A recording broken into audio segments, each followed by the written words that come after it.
Good morning. Good morning.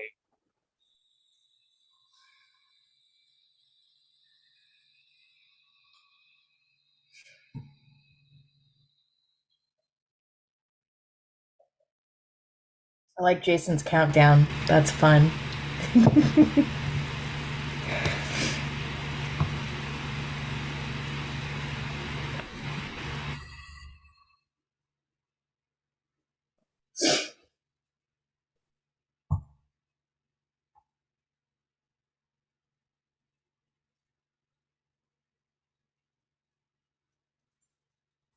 I'm guessing the music is still not playing through on that end. Not, no.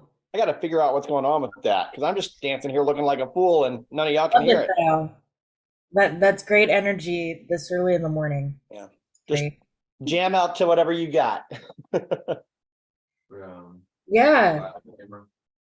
Yeah. Want to say goodbye on camera? Oh, yeah, I hadn't quite started yet, but yeah, come on.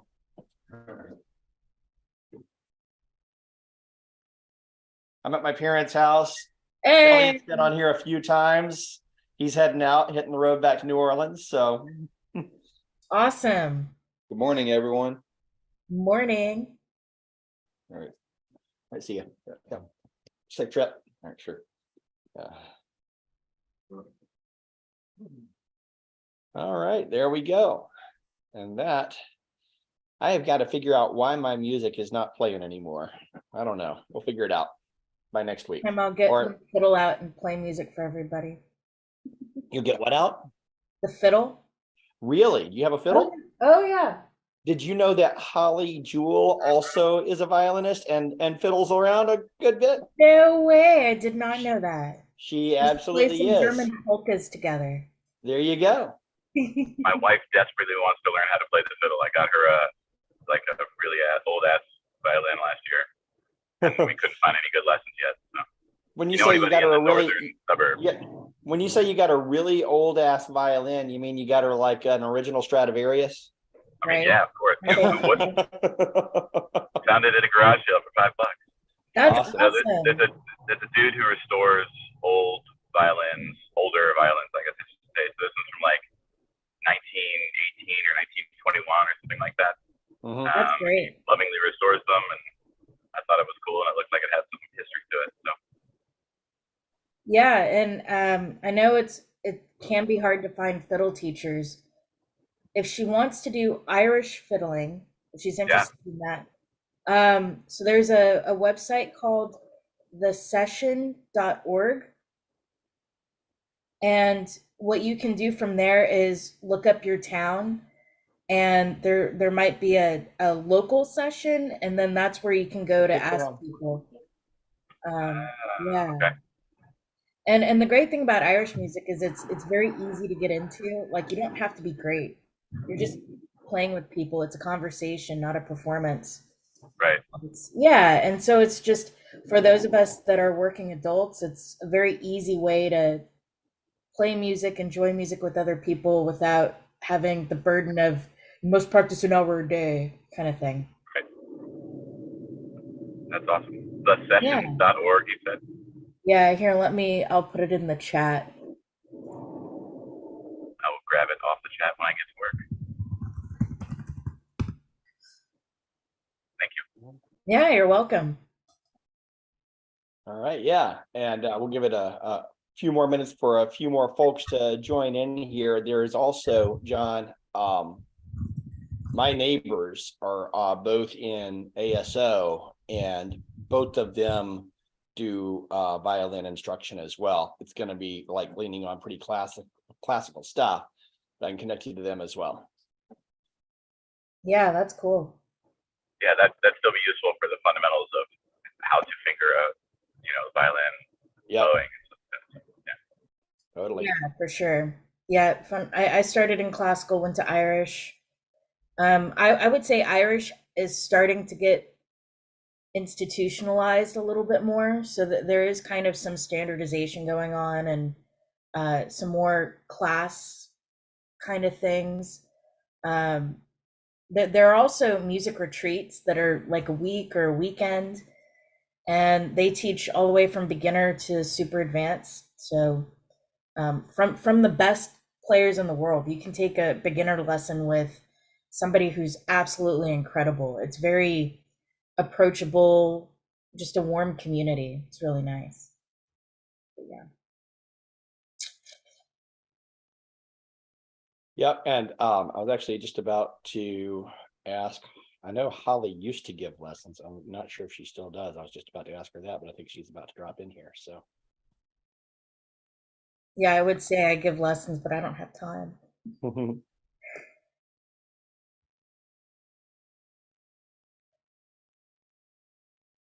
Plus, I'm just gonna say in-person lessons are better because facing somebody and having them put your hand where it belongs and stuff, there's just something that's hard to replace.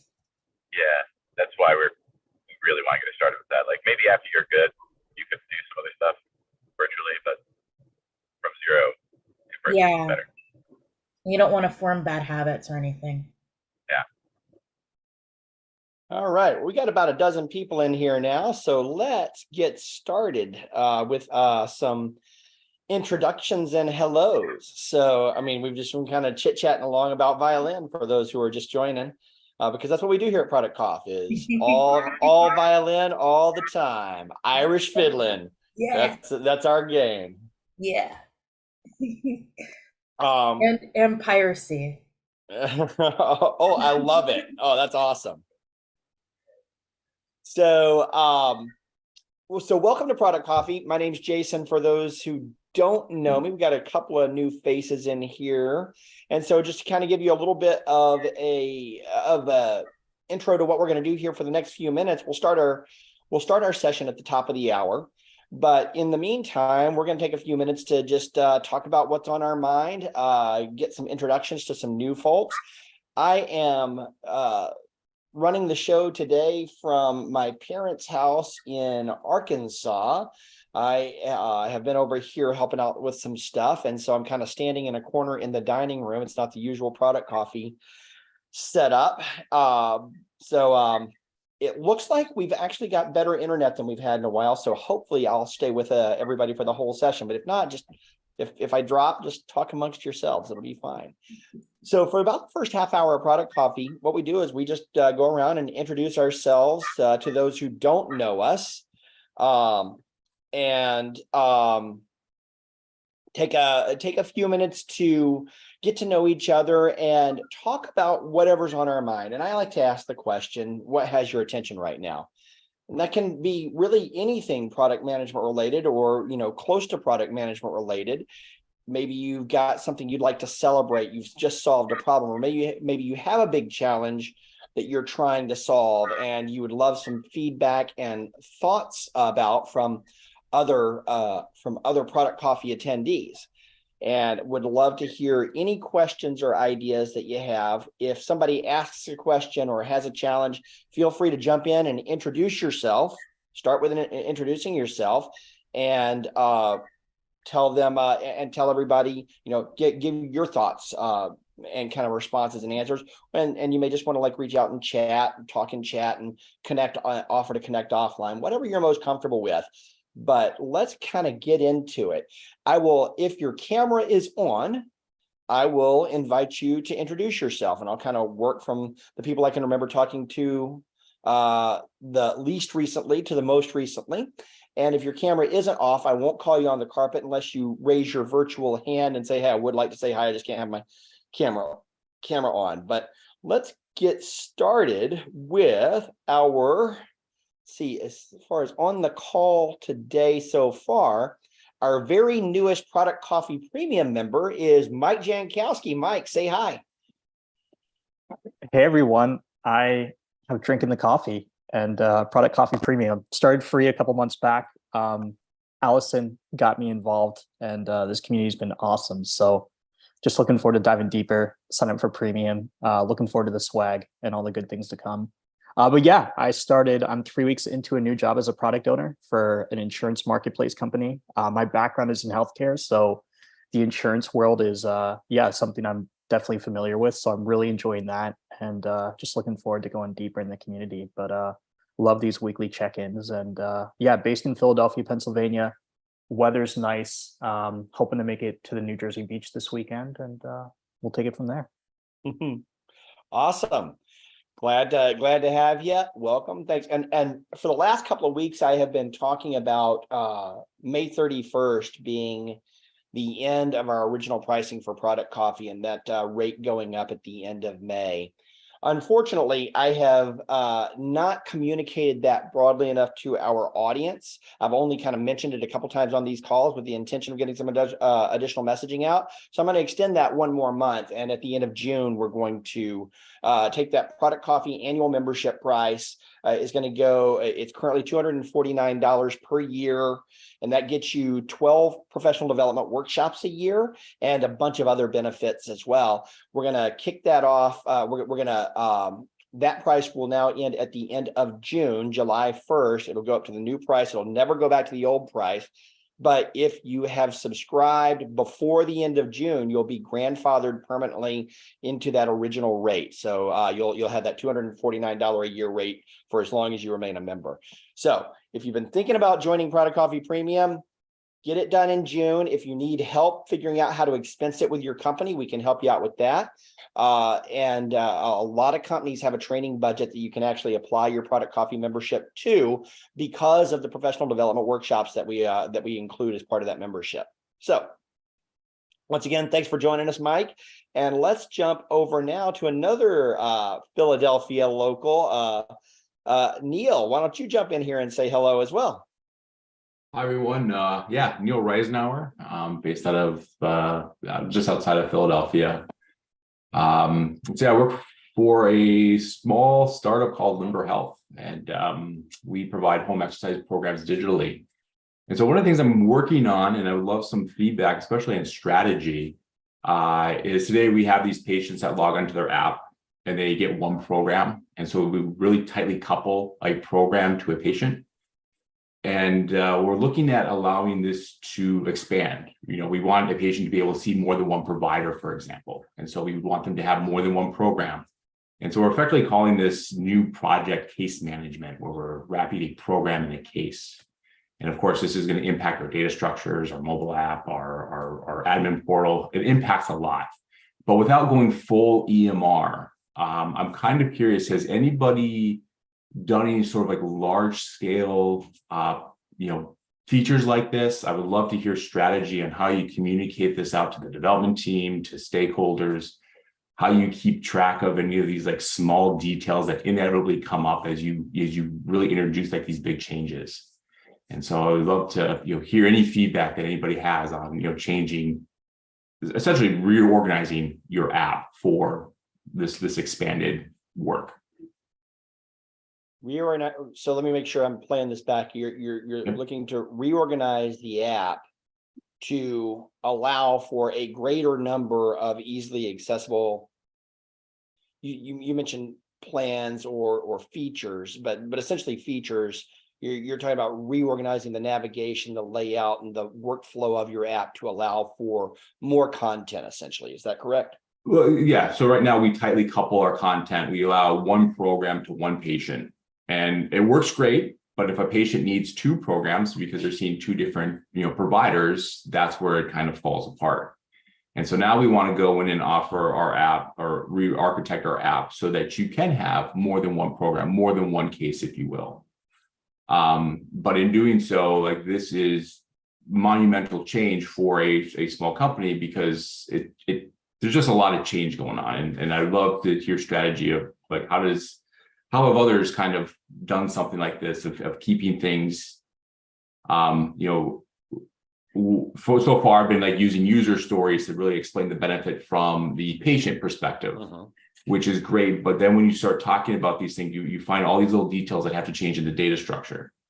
And that's where my user stories kind of start falling apart because I don't know all that. And I'm looking for strategies. This might be something to take offline too. I would love anybody to reach out to me of how they've done this, but as you kind of went through that, I understand a bit more the complexity you're trying to solve for. So when and I'd love for anybody to jump in with some thoughts on this, but I'll kind of tee it up with a couple of experiences. There's there's the user experience part of it, and that's one set of problems to solve. And then the other problem that you're reflecting here is that essentially you've got an entire application that is architected in such a way that each user, there's a one-to-one relationship between users and plans or capabilities, and going and finding all of the little places to unwind that one-to-one relationship and make it a one-to-many relationship is where you've got a lot of challenges. My personal opinion is user stories is not the place to do that. User stories are exactly about explaining the user value, the capability, the outcome that you want to achieve. And then you get into technical tasks and more technical discussion about how we're going to actually accomplish that, and validating that the technology work that is done is actually achieving the goal. So the way I've seen it done, one of the companies that I was with a while back, you would literally have the product owner, the product manager was responsible for the user stories themselves, and the tech lead and the architect and the team as a whole would then go break down and do what's called tasking, what we call tasking it out.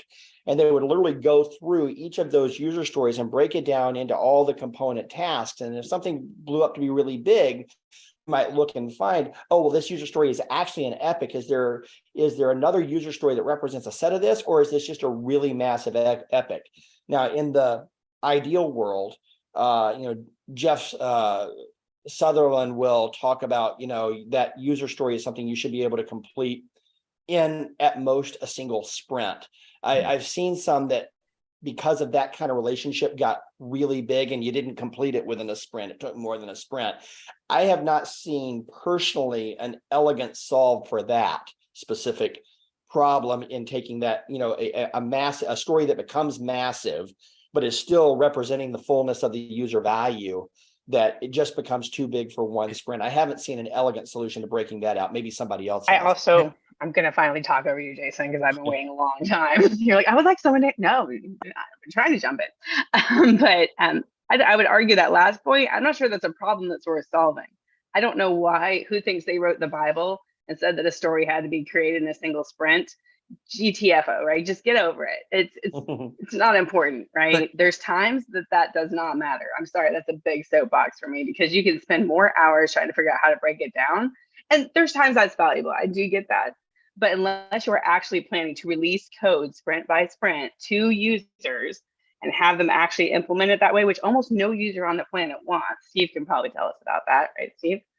You just joined, so you're getting called on right out of the box. A lot of times users want things less frequently, less often, that need to be implemented. So think about that. And if it doesn't have to happen, don't stress that it can't be built in a single sprint. Just do it when it makes sense. But do you know what I would also say too here? This is a re-architecture. Something this big is a re-architecture. And I would go all the way back, take Jira, move it to the side. Think about what you would write in a PRD, where you're really defining a complete new way to do things. Forget epics and user stories and tasks. Forget that. I would move back to creating that document that defines what you're trying to do in this grandest of ways, and then let them begin to think about re-architecture outside the project management system known as Jira or anything else. And then once they've had a chance to think about the re-architecture, then your stories will more elegantly be defined as tasks, because they've already thought through the bigger picture. But if you're trying to do each story and think about a small task that could solve that, we may have forgotten about the overall one-to-many solve.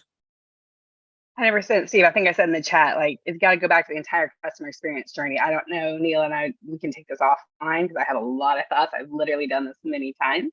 Okay. I think it was my entire career in NCR. Let's take things we have and do them different. Or you have to go back, like Steve was saying, to the very beginning, to Youngblood. Now I've got to define my Steves. Oh my God, too much in the morning. And think about that experience, right? From the very beginning, what are you trying to have the user do, and how are you going through that? Are they toggling between these programs or experiences, and kind of map that through? I'm sorry, at the very beginning, when you get like your architect, the developer, and yourself, maybe more people if you have a bigger team, but whoever, at least that core trifecta, right, in a room, and think through what is it you're driving for from the very beginning. Great. Yeah, I wasn't expecting to solve it here, but I definitely appreciate the feedback. And I might reach out to a few of you just to, set up some more time. But thank you. Very good. Excellent. So that's a great kickoff. That's a good question too. Thanks for bringing it, Neil. Awesome. Let's see here. Who are we going to go to next? Let's go out to Texas and say hi to Kristen. Hello. Yes, Texas. It's not too hot here yet, which is great. It's unusual. What is not too hot? Tell us. What is not too hot? 90 and swampy. Yeah. So let's see. I have had a whirlwind of a May. It has been, so I work at a company called Hexagon ALI. It's a engineering software acquisition company. My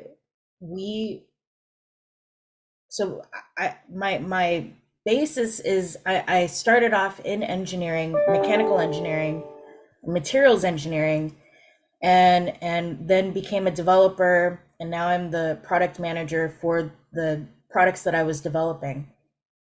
And earlier this month, I attended engineering conferences. So this is where the elders of the industry come together and mandate how other engineers around the world design this equipment that you see out in the plants and things like that. And they gave me some voting powers. That was unexpected.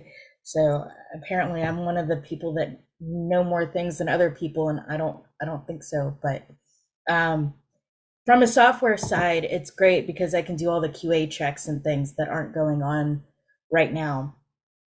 And out of that, we're doing a lot of integration talks with some other softwares, other products that we might integrate with, good customer conversations. And then I came back and had the first ever meeting from the ivory tower of corporate. The upper management came down and discussed our actual products. We're, little small fry compared to the flagship products. They wanted to see what we were doing, and I was able to tell them that from December 2021 to 2023, we're projected to double revenue on my products, which is more than all the. We're doing really well as a company. I think most products are about 10% up, or maybe 15. My April is 46% over last April. Oh, wow. Yeah. So they were asking me, well, how'd you do that? And I'm going to say that it was getting sales aligned. We were very siloed when I started this. It's actually going to be double revenue since I started this position. So one of my first things that I was doing was educating sales on, they're not engineers. They're talking to people a little bit higher up, and then they kind of pass the ball to pre-sales, who's supposed to be an engineer, and and he's not really comfortable with all the features in the product. He's not a sales guy. He came out of support. So we're trying to better align our skill set with probably our weaknesses, and trying to hone all of that in a little bit more. Marketing has picked up because I've been providing a lot more content. Just sales understanding what we can do, and not saying, oh, well, we lost another sale because your product can't do this and your competitor can. And it's like, guys, no, we do this. We've been doing this for 10 years. Where were you? So I would say sales education, expanding the European market, and just more product discovery and actually understanding what the customer needs have all been really helpful. So a lot of success this month for me. Excellent. Any That's exciting. Congratulations on that trajectory and that impact. That is a huge celebration and a huge win. I'm really excited. And I remember, a year ago we were stressing out about how to sunset a product that so No. it's been a big year. At least convince them that we don't need to do the German standard. Congratulations on that one. That was a big win. Yeah. You will not do it the German way. That's right. We'll wait on that. We have other codes to fry. Yes. Well, congratulations. That's great. Yeah, Let's thank see you. here. You bet. Let's see here.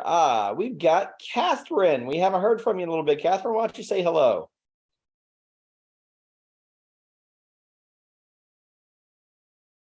Perhaps. You're still on mute. There we go. Nope, not working. There it is. Okay. Hello, everyone. I have not joined. I joined last week, but I don't regularly get the chance to join. Been working on a very large project at my company for some time, and honestly trying to figure out my next move and get out of that. I feel like Spider-Man when he got the black spider suit on him again. Yeah, it's great that you guys put these product coffees on, and this is like literally my second one that I've joined. But I missed what we want to talk about, like what's on my gotcha. mind. Yeah, what has your attention right now? Something you're trying to solve for, something you want to celebrate, question you want to throw out to the folks here. Yeah, well, I'd like to celebrate, the accomplishments I've made it at my company. We took an old client server type app from the 90s, Windows-based, very robust, flexible, and modernized it so it wouldn't be on a Java runtime app and was operable on any browser. So it was more of a technical move, but at the same time, we delivered new features, like we sunset some old features and delivered new. In fact, so many that the adoption has been a little difficult. So right now, my mode and what's top of mind for me is change management. When you make this transition to this new product, it's like all of our clients, it's the same product, but it's so radically different from a UI perspective. And even though the functionality is the same, it's we've been dealing with a lot of personas on the client side that have found it frankly a little difficult to transition. And then on the UX side, we've been working with great, incredible UX folks, but with and I don't mean technical, I don't want to get technical, but or in the weeds, but with components that didn't really operate like the old client server app did. So it's been really interesting. I'm still involved very heavily in it. And that's top of mind for me is adoption and sunsetting of the old, because we simultaneously have, to allow adoption, have left the old processes out there so that we could get them up and running like in a 6-week go live situation. And now we want to sunset some of the old tasks because from a mental memory, people keep going to the old tasks versus the new task. So anyhow, that's top of mind for me.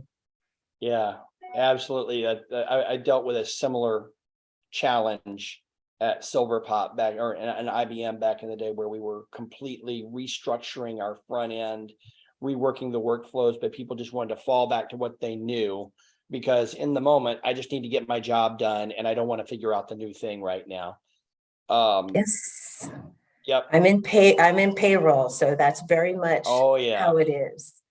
And it's so sexy, Catherine. Don't even try to make it not sound sexy. Payroll is just amazeballs. I started my career in payroll and then somehow diverged to banking, so that's why I say that.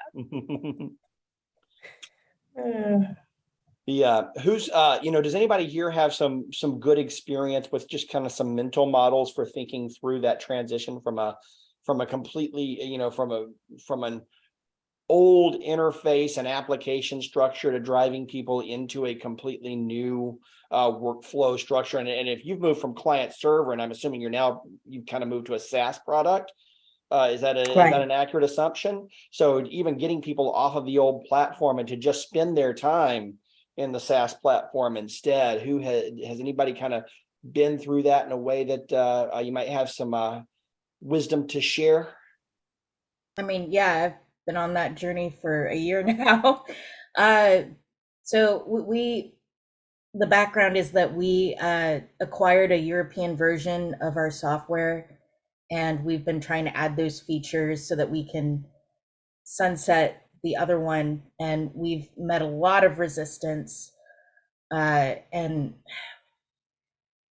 however, the people that have moved over, I was thinking of coming up with a workflow that maybe improved on the previous workflow, that would kind of migrate people over a little bit more easily, something they're more familiar with. Truth was, once the current workflow, once they embraced it, they say, actually, we're fine. It's been easy enough to figure out. I think if you have a good user experience, and they just get their feet wet, then they'll be okay typically. And maybe having some training videos that 2-minute videos at most, so that you can capture their attention and keep it for that short amount of time. That has been helpful too.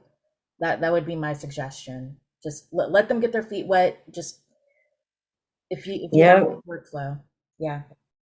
The frontline service are the folks that typically are getting the calls for them, and so they get introduced to the new system and they're immediately like feeling uncomfortable. Then they start filing tickets, as in defects, that it doesn't work the way that they would expect. And then you never hear. It's funny, there's this like spike from the first 2 weeks of them starting to work with the product, and then it tapers off. And then I'm like, well, what's going on with this? Give me more information, because I'm not getting a lot of information from service. And I end up finding out that the majority of them are like, it just took them a while to get used to. But meanwhile, the spike in tickets coming in and I don't like this kind of comments is not good either. So I'm having to talk to leadership. I went through this about 5 or 6 years ago, and the Windows application, what they attempted to do was just move it up into a hosted Windows environment, let people reach it through a virtual terminal. And that really, unfortunately, meant we were taking in less money than it cost us to host the application. So the real clue was to go back through and think about how to recreate it. And what we realized, we didn't know what all our features were. So really, we had to first go back through and dissect our application before we could really redefine. And we essentially rewrote it as a web application, completely annihilating the client server architecture. But to your point, it was the reintroduction back to users that was the hardest part. Re-architecting it really wasn't the hard part. It's like going from a regular car to a Saab, where all of a sudden the starter key is down here, or a Porsche where it's over on the left side. And people just can't handle that kind of change. So we worked out a long reintroduction plan. So it was really a reintroduction and retraining plan, more so than it was the re-architecture that got us the new acceptance. So more human. That's interesting. People never love the.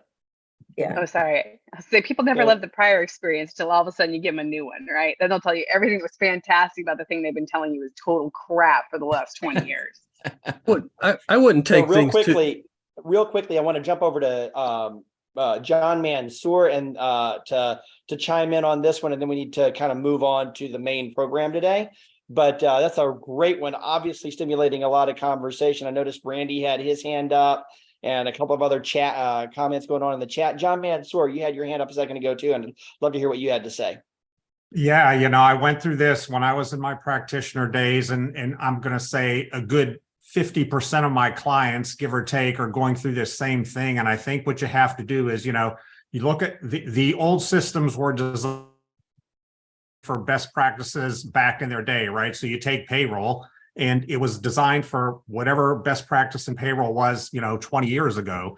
You look at the changing landscape of the workforce and how people get paid today and all the dynamics that impact payroll. And I think the most important thing is you have to understand, forget about migrating the old to the new, just look at what people are doing today, how they're doing it, why they're doing it, the outcomes thereafter, and start rethinking how you do all of those things to help customers accomplish what they want to. It's like payroll. I mean, the goal hasn't changed. I need to pay people on time. I need to make sure they get paid correctly, and I need to make sure we're compliant. But so many things around the workforce and payroll have changed that those are the things that have to be taken into account to get those same outcomes. So, try not to paint yourself with what you did versus migrating that to something new. And I would just say start with a clear lens of what your customers want to do and why they need to do it, and rethink where necessary how those things get done. It'll be a whole lot easier. Very good, John. Bring in the big stuff. And thanks everybody. And Steve, Randy, Holly, everybody and Kristen, everybody who jumped in on that. This is a great community. I love it for this very reason. We can bring our stuff, we can bring our real world questions, and get help from a lot of people who have navigated these waters before. So once again, I want to welcome everybody to Product Coffee this morning. My name's Jason. We do this almost every single week to bring together a group of product people to learn from each other, with each other, about the things that matter as we work to become more impactful in our own careers. We could not do this program every single week without the help of some amazing sponsors. And I want to, we've got a few of our sponsors joining us on the call here today. So I want to take just a quick moment to recognize all of them. And I'm going to drop some links in the chat here that I would really like to ask everyone to go check out the sites of our sponsors, look at the offers that they have, familiarize yourself with them, because this program is free because of these sponsors. So give them an opportunity. If you have a need for any of their services, give them an opportunity to compete for your business and tell them Product Coffee sent you. I want to start with welcoming our Diamond Product Coffee sponsor, Method. And I see Jeff Meddy's on with us. Jeff, why don't you say hi and tell everybody a little bit about Method. Awesome. Good morning. Yes, it's been, I've missed a few of these, so glad to be back and see lots of new faces. So Jeff Meddy with Method, we're a product consulting firm. So we work with a lot of companies to do a lot of what we're talking about this morning, replatforming old experiences and products into new ones. We help build modern product kind of teams and organizations. Lots of fun stuff along the way. And we of course love supporting Product Coffee and the community. So thanks for having us. Look forward to meeting some of you that I haven't met before. Absolutely. Thank you, Jeff, and thanks for all your support of the community. We really appreciate it. Jeff was out at the happy hour last week as well, supporting the community in person. So thanks for being there, buddy. Yeah. And I also want to definitely call out Genuine Parts Company, Genuine Parts Corporation. If you're looking for an opportunity, especially in the Atlanta area, but they've got opportunities around the world as well in product management. Genuine Parts is going through a massive digital transformation and modern product evolution. And they are looking for product management professionals who have been around the block a time or two, can really speak to and help to evangelize modern product management practices. There are a lot of opportunities there. And if you go to productcoffee.com/GPC, it'll take you to a search on their site for product management opportunities. And if you're having trouble, if you feel like you're qualified for those roles and you're having trouble getting visibility, raise your hand to us and we can connect you to some of the hiring managers there inside Genuine Parts. They're anxious to hear from us. and anxious to hear from Product Coffee members and participants on a regular basis. I will And- ditto that. Excellent. Yes, Yeah, Diane. Absolutely. The AI algorithms that are weeding through your resumes are not perfect. Totally true. Totally true. And so let us know if you're trying to get through that front door, and we can help you out with that one especially. And we're always glad to make introductions where we have folks in our network. If you're looking at an opportunity, reach out to me or any of the other Product Coffee leadership team. Holly's here, Allison's here. I see Lisa's on here, Manesh is here. And we got a lot of great folks in this community that are generally very happy to get to know you and make introductions whenever it makes sense. Well connected or Yes, somewhat very well. likable. Yeah. Some of us are just likable. 100%. Some of us more than others. Not Jason. They just put up with me. And also, of course, Sophion has a great product management toolkit. They recently launched Acclaim Products. And you can, and once again, the link is there in the chat. Jump over and check out Acclaim Products. It's a great set of tools for keeping your product initiatives focused on results and the outcomes you're trying to achieve, helping visualize and evangelize that. And last but not least, John Mansour of Product Management University, who was just showing off his experience and perspective. John, why don't you tell them a little bit about Product Management University real quick? Yes, let me back up. Good morning, everybody. Nice to see all my favorite product people, because I've been AWOL for a couple of weeks here. But as you might guess by our name, for those of you who don't know us, we train product managers with specialty in B2B. And the thing that we do that's very different from all the other programs out there, and this is all in the interest of simplicity. And I always tell people, don't start with a customer problem. It just makes everything hard, right? So everything we do, the outcome, business outcomes of your customers are the starting point, because, when we all talk to customers about problems, and even though it walks and talks like a problem and quacks like a problem, we often find out when we look at the end game that the problems they tell us are the problems aren't really the ones. So it helps you cut to the chase in terms of hitting the value target and knowing that you're delivering something that has measurable value to the customer. So aspiring product managers, you can go on demand for $999, take the full course, get certification. We also do on-site and live training for those of you who are forming new teams and want to get everybody on the same page. And we do the training very personalized. So it's all about your products, your markets, your customers, and you'll know what good looks like for you at the end of the training. So check us out, productmanagementuniversity.com.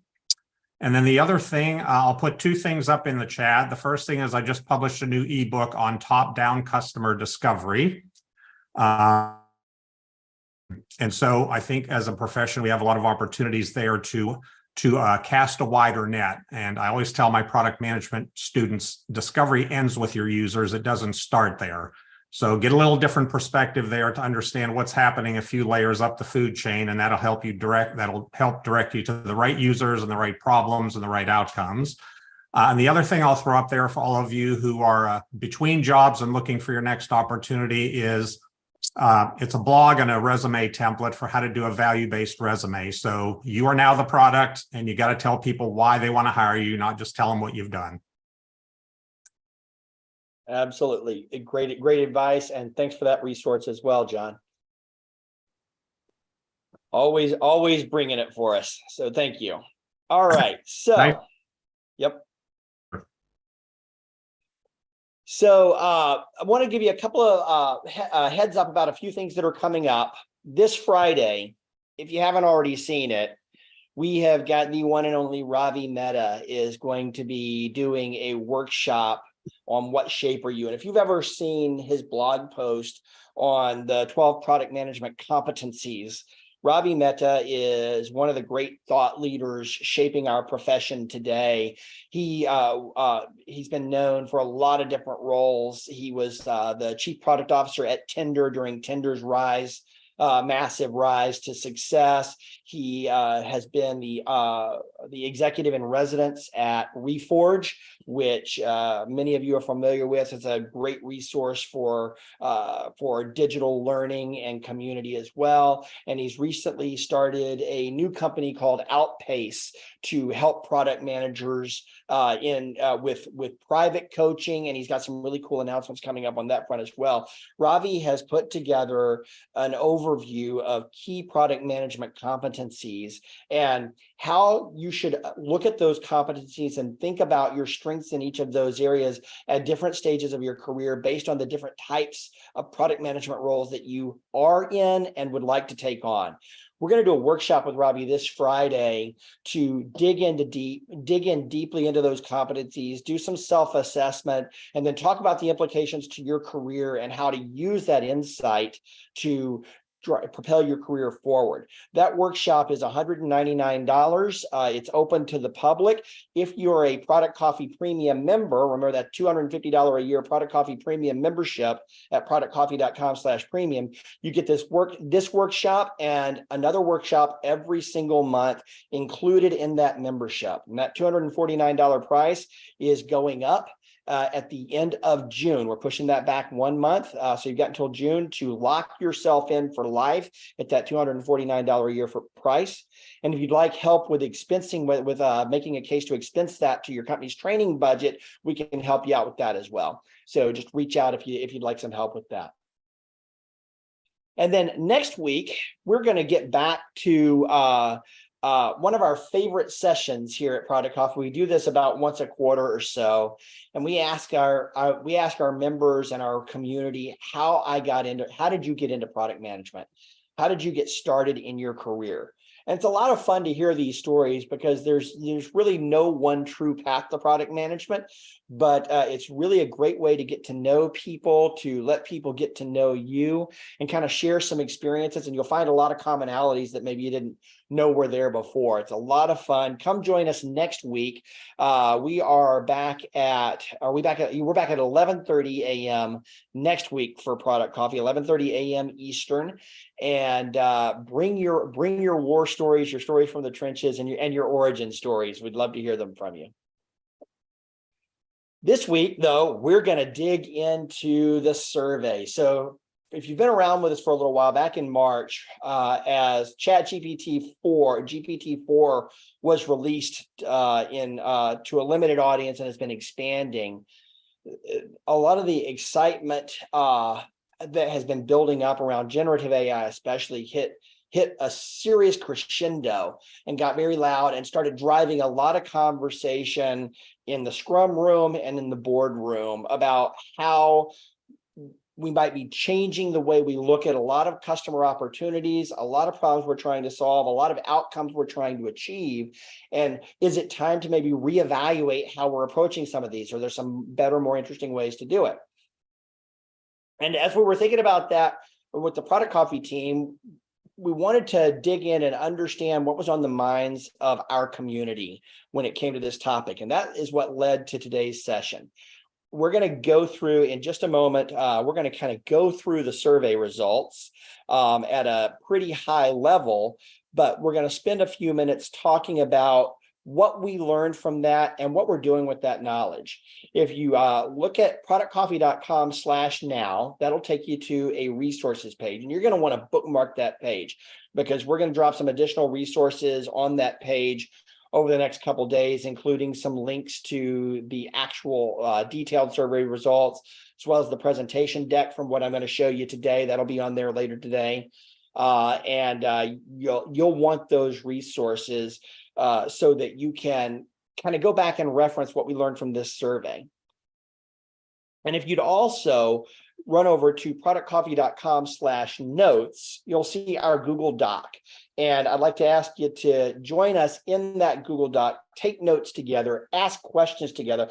One of the things we want to do as part of today's session is get an understanding of what your next questions are, because we are excited at what we learned and saw in the results and the contact that we got from this survey, And we would like to expand our research and dig into the next level. So jump over at productcoffee.com/notes, hit the little star button so that you save a copy, save a link to this file in your own Google Drive. You can come back to it at any time you want to.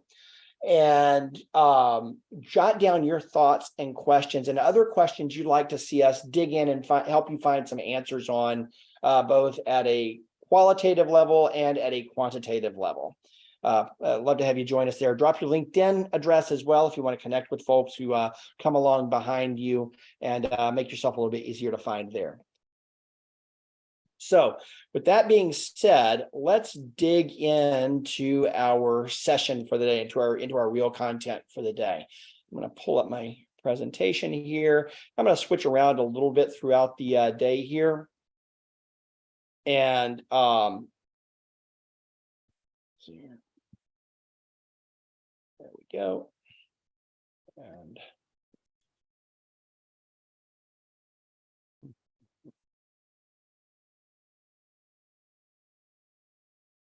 here we go. All right, here we go. So, as I said, as we were starting off this year at the end of first quarter, we started getting a real rise in questions about what's going on with AI, and more specifically, how is that going to impact our profession as product managers and the work we do on a day-to-day basis, how we think about solving problems using a new tool set.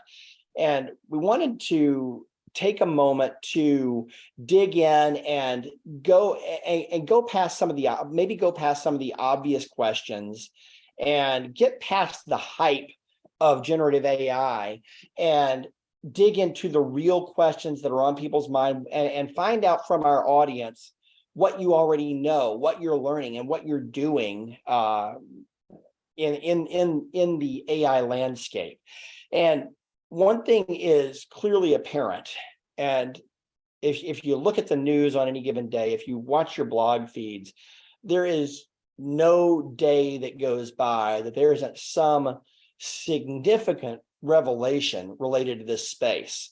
I don't know if you saw NVIDIA's keynote just the other day, where they are in the process of finalizing exceptional supercomputers that are creating the ability to do amazing AI-powered use cases, both in the business world and in the entertainment world. NVIDIA has long been known for graphics processors and gaming capabilities.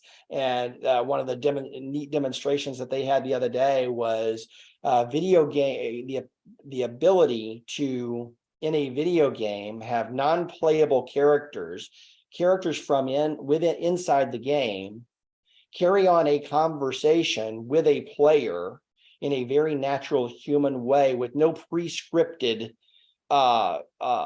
without the need for pre-scripted content, using these large language models to really truly have games interact in a whole new way with users. So every technology space is being massively impacted by these technologies, including and especially product management. And there we go. So we put together a survey, and it was the idea was to do a quick survey to get kind of some general sense of where people are, where they're heading.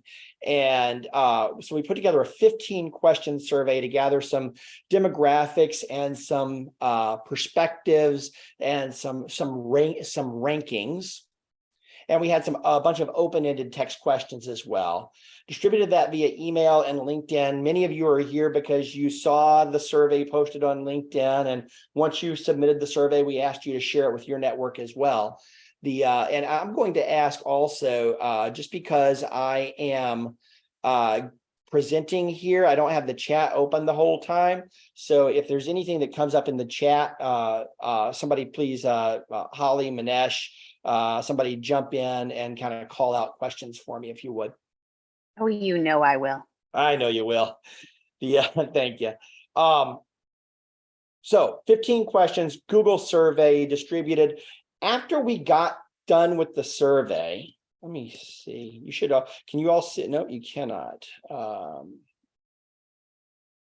Nope, I was going to try to show you this Miro board as well. The Product Coffee team got together and we took all the verbatim responses and dropped them into a Miro board and did some grouping exercises to identify some key themes. I then also took those same survey results and dropped them into ChatGPT, using the Superhuman plugin. If you're not familiar with that, the Superhuman plugin for Chrome, and it allowed me to bring a lot of data into ChatGPT and do some conversational analysis on the survey results. I also used that as an opportunity to experiment with running some capabilities on my own local computer, and it was an interesting experience, and I'll show you some of this in a moment. We're going to talk about 6 key insights, and in a multi-day grouping and collaborative grouping exercise, the team we came up with some key insight areas from the verbatims in the survey, and then I dumped those results in the verbatims into ChatGPT, built a prompt to have it analyze the same information, and it fed me back with almost the same identical key insight areas and a couple of others that we had missed. So it was a pretty impressive usage of the tool itself, and just kind of underscored how these technologies are going to impact the way we're able to do our job going forward. We had 149 responses. We did ask a few questions to understand who the responding audience was. We asked about your experience in product management. We asked what industry you were in. We asked about your company size. And we specifically asked, going into this survey, what is your current knowledge and experience level with AI? And we're going to dig in for the next few minutes. We're going to dig into a little bit of what we saw. From an experience perspective, we had a pretty broad spectrum, but well over half of our respondents were over the 7-year mark, up into the 11+ year mark in product management, in their product management career. We had a few responses from early career folks, and a few more from mid-career, but the response came from across the entire spectrum in terms of experience. So we got a good wide variation in perspectives. Same with industry.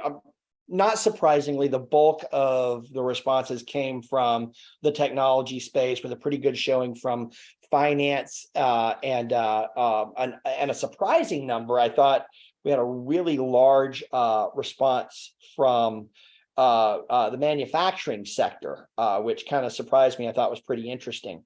We also and healthcare, of course, had a strong showing as well. And company sizes were fairly broad as well. We had the majority of responses did come from mid enterprise to large enterprise, 500 employees or more, with 46% of the respondents coming from large enterprises with over 1,000 employees. But still a fairly good distribution all the way down to kind of that early stage small company, small business level. Pretty wide variation. I think the valuable and exciting insight just from that distribution is this was not a one-sided survey response. It's not overly weighted towards any specific area. The distribution is pretty strong, and we've got responses representing pretty much every size business, every career level, and almost every conceivable industry sector. One of the most important things that we wanted to understand going into this, though, was what is your current knowledge? How strongly do you feel about your current knowledge of AI and its applications? Unsurprisingly, the response, those who felt really strong were in the minority. But once again, that's not terribly surprising when you think about the different paths that people have into product management. Many do come from engineering and computer science backgrounds, but many come from subject matter expertise backgrounds that are not necessarily technology centric and are brought into this technology role because of that subject matter expertise. So a lot of us have grown into it, but still a good, well over around half of our audience or half of our respondents felt like they had at least a good understanding of AI and its applications, but still almost half did not feel strong about their understanding. Once again, I don't think this is terribly surprising because until just late last year, October, November of last year, when OpenAI really kind of entered the scene and released GPT 3.5, GPT-3 to the public and made it available, the concept of AI was a conversation that was largely limited to technology enthusiasts and data scientists. You could dig in and you would find scientists who are working on these technologies that could carry on some very interesting conversations. But overnight, generative AI became truly accessible to the masses in ways that could really capture our attention. So people started turning their attention there, and when you see how fast it's growing, how fast once that plug was once that leak was sprung, you can see every single day innovations being made on top of innovations. And so it's easy to gain the perspective, to see the perspective that these technologies are growing and advancing every single day, and it's easy to feel like you're being left behind. So I think there is a very real understanding in the marketplace that there is a knowledge gap that changes every single day between reality and what people understand about it. And the insight that came from that, and I don't think it was really a discovery, but it was very clear from the survey results that people feel confident in their understanding, but there is a clear need for more education around AI, and I believe an ongoing need for education around AI and how to think about it in our product management careers. And I truly believe that this evolution is as transformative to the product management profession as the advent of the broad adoption of agile practices that led to the proliferation of product owner and product management roles in the technology space back in the late aughts, so to speak, and that grew through the 2010s. Over the last 15, 20 years, this is going to be even more transformative to our profession than those professional evolutions were. So there's a hand up, Jason. Yes, please go for it. Yeah, I'm just curious too on that previous slide, and don't want to take over the conversation here because I want to see the rest of the slides. Sorry, one more forward. This one? I'll be curious, I think there's a need for education, both from the product perspective, but the general consumer perspective. And I'll be curious to see how that pans out. I read a story, I believe it was Rolling Stone, it got picked up. There was a professor that failed all of his students because he put all of their final essays into ChatGPT and said, ChatGPT, did you write these? And it said yes to all of them. So he took it as plagiarism, when in actuality, only 2 of the students had used ChatGPT to help them with the essay. But he obviously got in a lot of hot water, as did the university, because he took it as this was all knowing and failed the students. And it was interesting because there was the implication of how is the public perceiving this? But then there was also the thing is, how is this going to be in academia? Because students can use this in an ethical way to not write their whole paper, but to help them come up with thoughts as to how they do it. So just things I'm thinking out loud, but again, don't want to sidetrack the conversation here.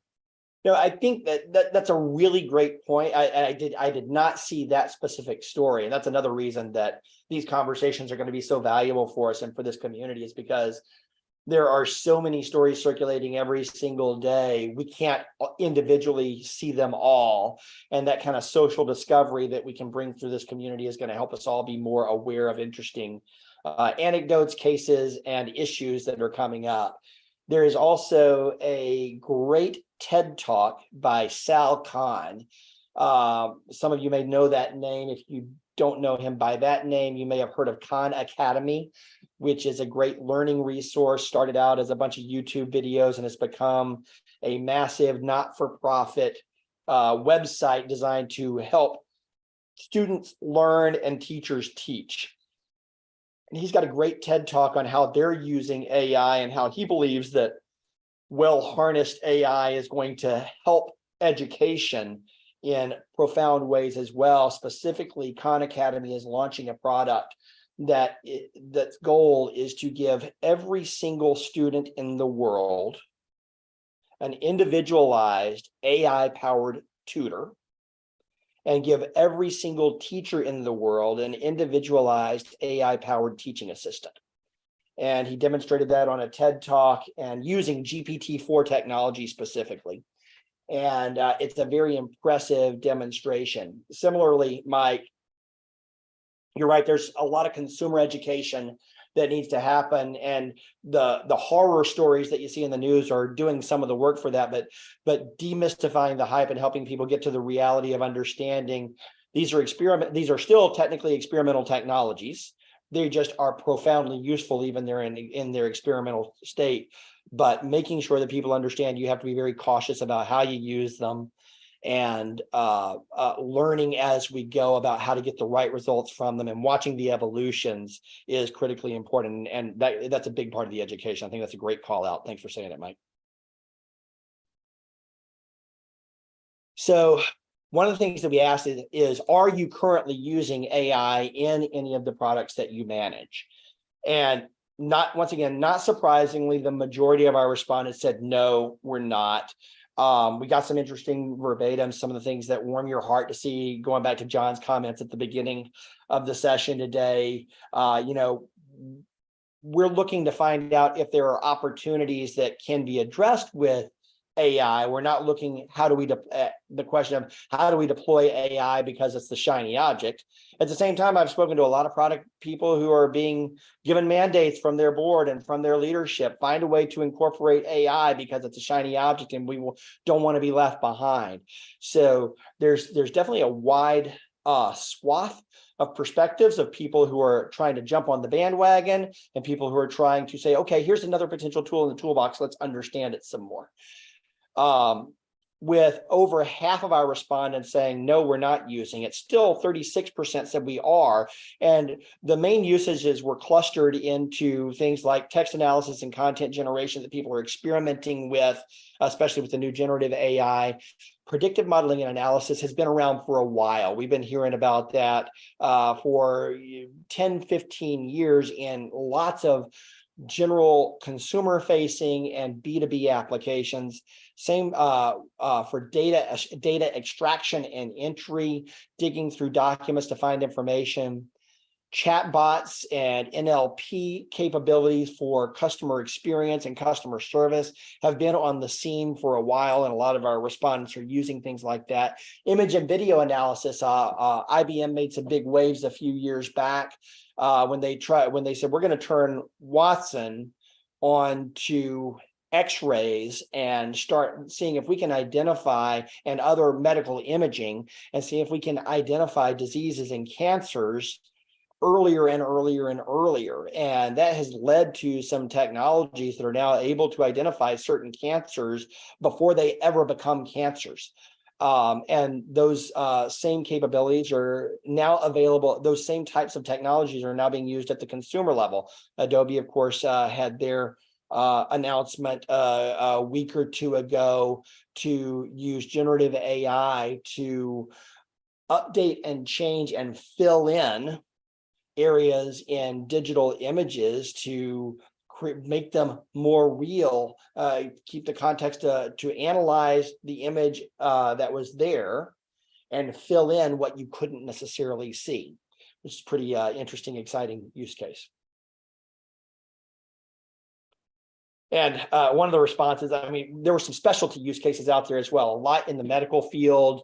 We saw folks talking about using AI specifically to help with medical imaging help image interpreters look at what they were seeing and identify key areas more quickly. Somebody said we created the world's first digital petrochemist, which I had to look up what a petrochemist is. And but that, it's just, there are a lot of really cool novel uses already happening out there, and we'll continue to see more of those.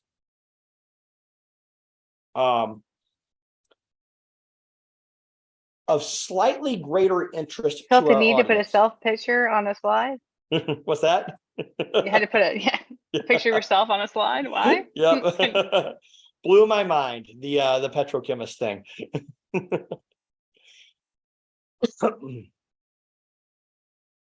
We asked two questions in the survey, or one question in the survey. One of the things that we wanted to understand overall was, are you more interested in learning about how to use AI in your products, the opportunities to use AI in your products to solve for opportunities in new ways? Or are you more interested in learning how to use AI in your job to be better as a product manager, to have more impact as a product manager? Using AI to have greater impact took a slight lead over how do I incorporate AI into my products. And the verbatims were really exciting, and there were just a ton of different perspectives and ideas and thoughts and questions about areas that people would like to dig into.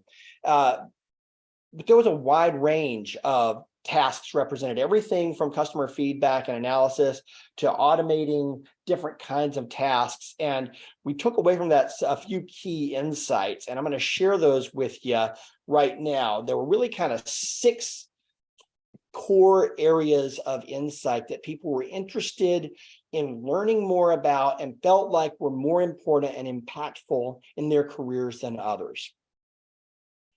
One was just the general education thing. We talked about that a moment ago, and Mike, just understanding what skills we need to be learning as product professionals in order to move forward in our career. If we believe that our profession is going to be transformed and changed over the next decade as much as it has over the last 2 decades, there is a big thirst for information, but not just a whole bunch of data, or once again, understanding and education around key areas. And that's one of the things we're going to be digging into here at Product Coffee for the rest of the year, really, is understanding how these concepts that we've been exploring over the last couple of years, how do they evolve? How might we think about them in new ways as we start to look at new technologies that are going to change our profession?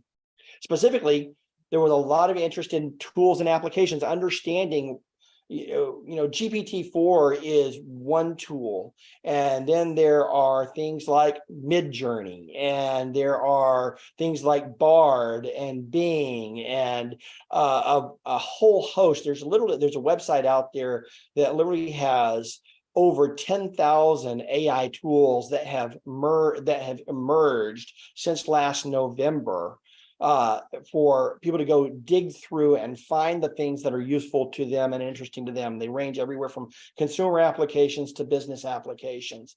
But what are the tools and what are the tasks that we take on as product managers that we need to be thinking about in order to carry ourselves forward? What do we need to learn about in terms of the tools that are available and the tools that we could create? Some examples of some of the specific responses that we got out of that were everything from using AI to become a more effective product manager and extracting data from documents to making it easy. I was talking about this one a moment ago, creating AI tools to make it easier for a clinician to read and annotate cardiac ECGs. That was a very specific example of a tool that people were currently using and thinking about. A big recurring theme and we talked about it a few times here in a couple of ways at Product Coffee, was really the ethics and legal considerations. There were a bunch of comments on the nature of bias in AI. And going back to Mike's point about the professor who dropped every essay into ChatGPT and said, hey, did you write this? There were some serious, he got into some trouble, the university got into trouble. There were some serious ethical implications to just that act alone, and how he exercised that hypothesis, how he tested his hypothesis that people were cheating. His methodology wasn't sound, and that is not only a process question, but it is an ethical question as well. And there's a keen interest in this. So I would expect us to get into topics around privacy, data protection, and especially around understanding and mitigating the biases that are inherent when we're using these types of machine technologies.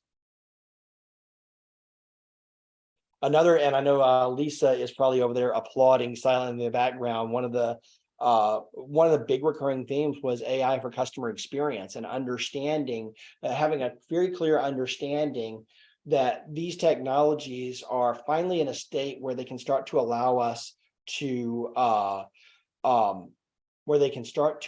scale human effort at a way that has not been possible before, to create better experiences by providing faster success for our customers in whatever their journey might be.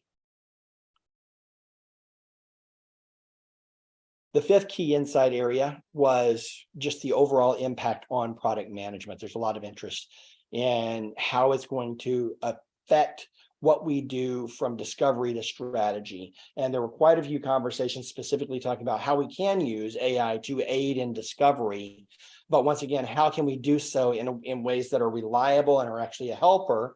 And a lot of the other questions that people were asking about is, what does this mean? Does this mean there's a negative outlook on our career? Are we going to be, is the profession that we think of as product management today, is it going to be less in demand in the future as AI can do a lot more of these tasks that we have to work through every single day? How is that going to impact the value that we as individual humans bring into the profession? So there's a lot of discussion to be had on that, a lot of discovery and testing and case study work to be done on impact to product management as a profession.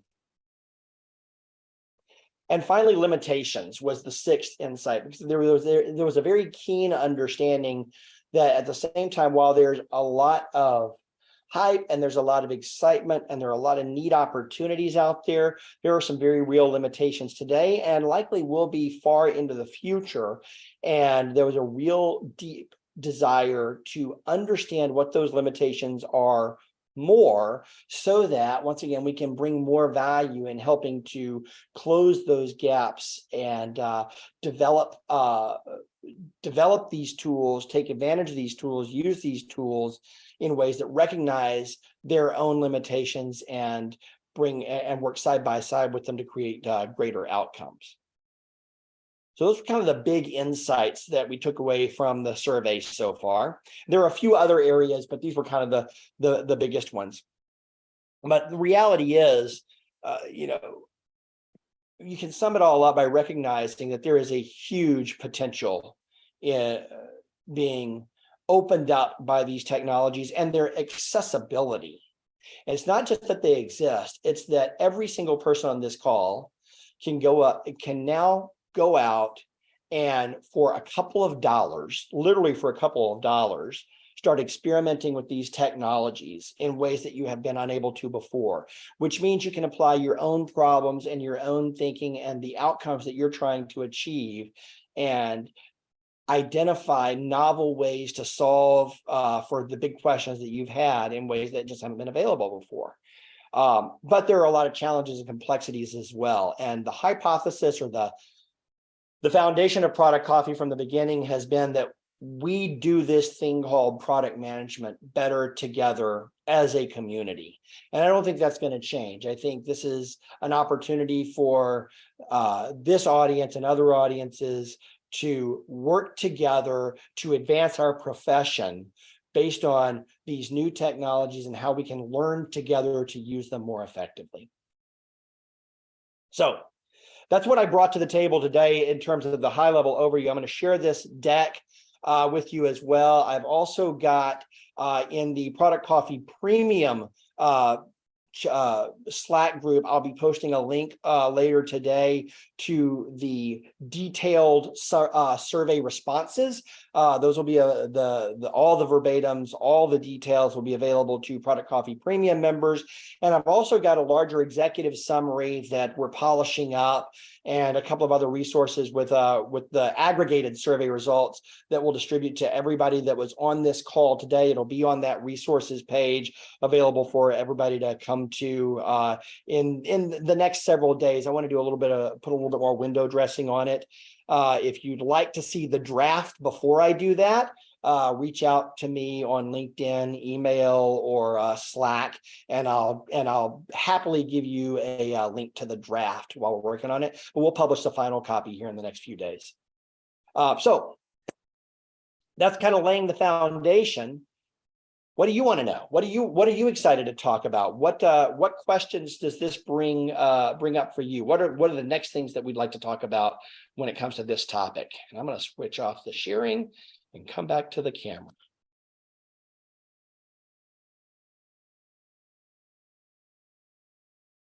Any thoughts, perspectives? Hey, John, bring it on in.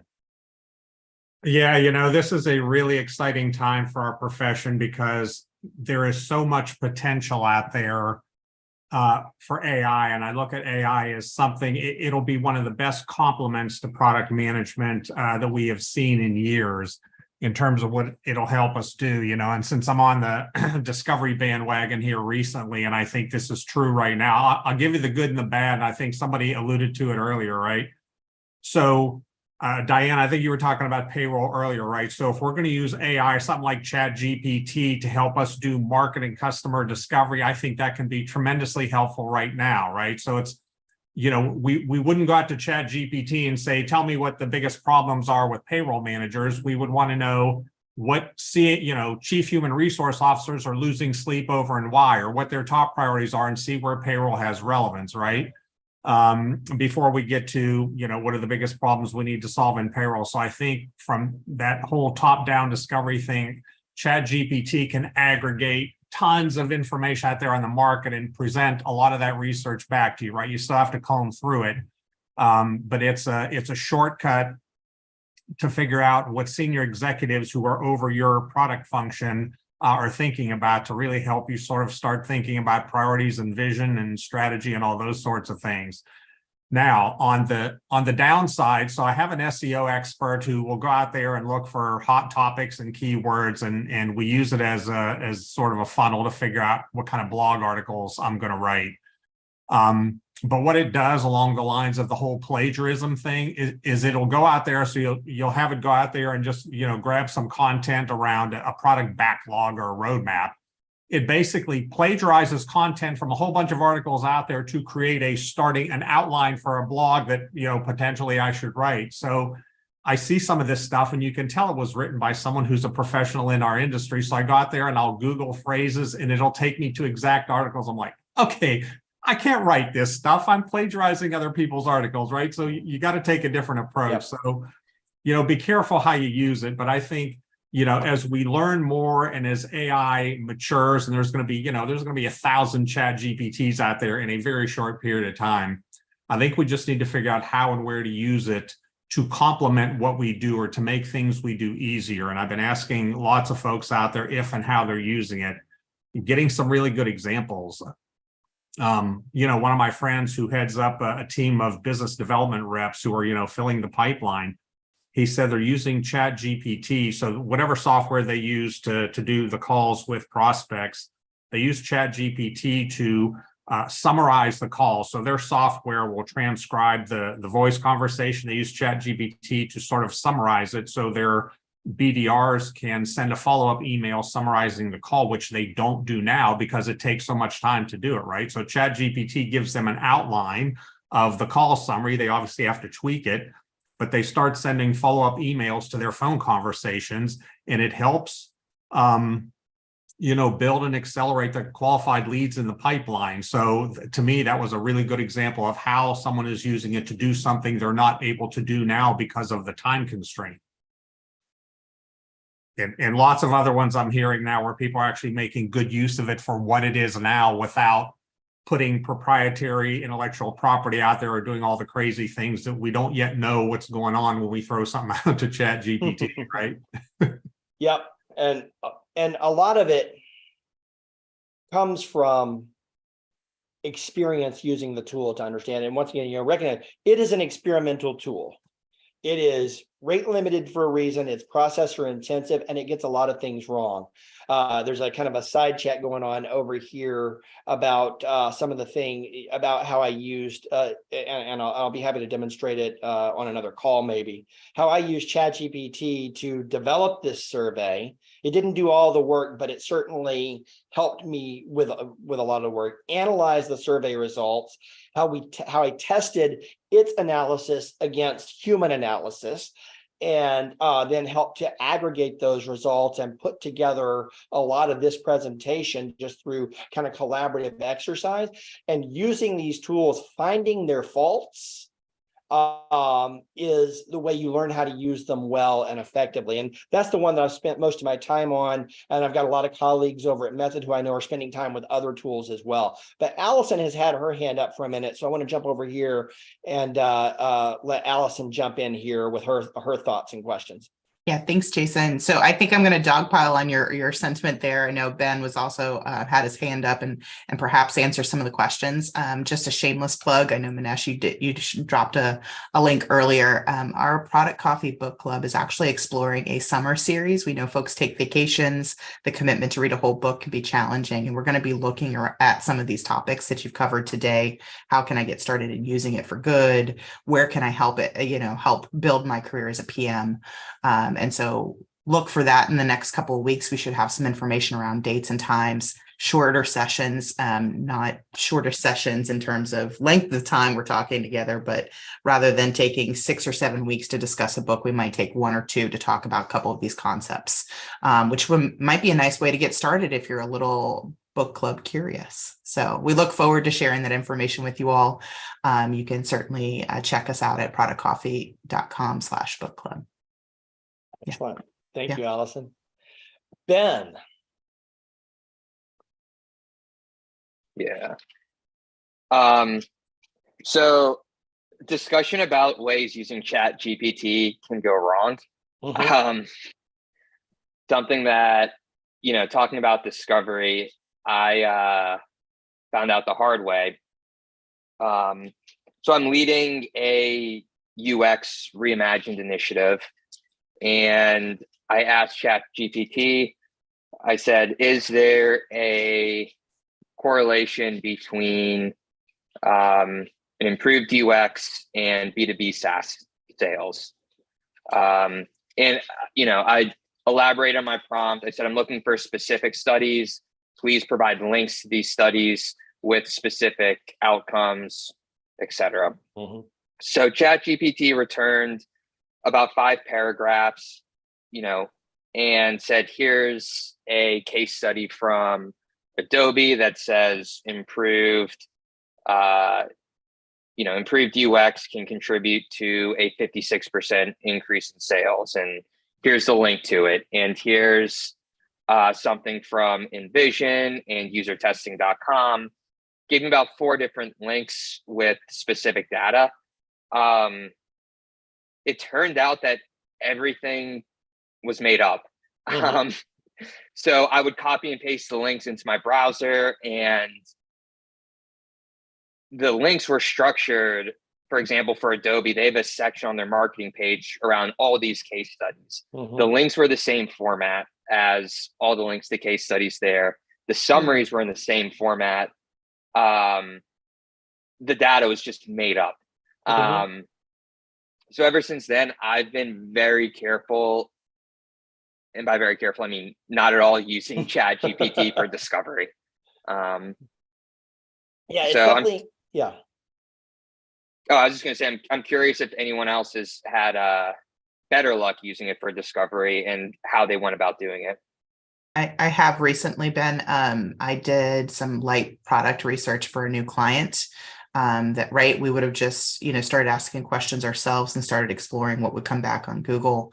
It did get probably about 70 to 80% of the base layer of information right, but it didn't give me a good count on, total addressable market or active employees, or even some of the like corporate, not corporate, but C-suite folks. And right, that should be general information you can find several places. So I think there's some opportunities there, right? Can you get, instead of starting from a blank piece of paper, can you get a base down and then figure out where do I need to go check information when we're discovering things? And I think you kind of hit that with your experiment there, but certainly you cannot just say, oh, I did it and here it's done. You have to look at it and go back through it.